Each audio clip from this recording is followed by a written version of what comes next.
YS Viveka హత్య కేసులో కీలక పరిణామం చోటు చేసుకుంది. తెలుగు రాష్ట్రాల్లో ఏకకాలంలో పలుచోట్ల ఈడీ అధికారులు సోదాలు నిర్వహించారు.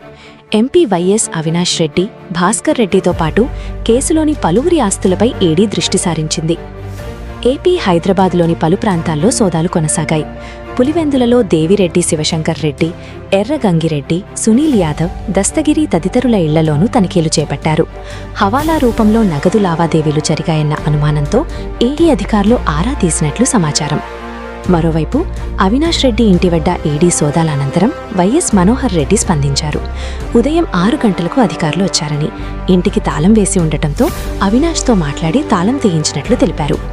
పెట్రోల్ బంక్ ఇతర భూములకు సంబంధించిన డాక్యుమెంట్లను అధికారులు పరిశీలించారని, అయితే ఎలాంటి పత్రాలు తీసుకెళ్లలేదని, పరిశీలించిన డాక్యుమెంట్లను తిరిగి ఇచ్చారని వైఎస్ మనోహర్ రెడ్డి వెల్లడించారు. 40 కోట్లకు సంబంధించిన ప్రశ్నలు కూడా అధికారులు అడిగినట్లు తెలిపారు.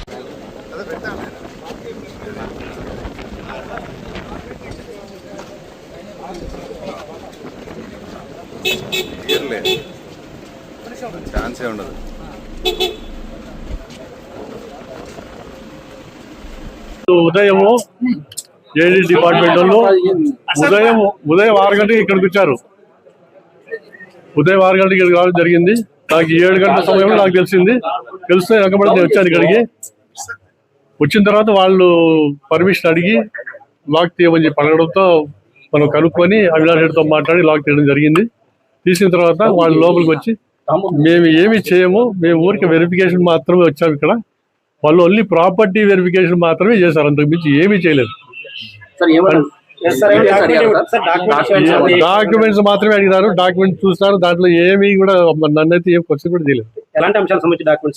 ఏం సమస్యలు ప్రాపర్టీనే, ఈ ల్యాండ్ సంబంధించిన డాక్యుమెంట్స్ మాత్రమే.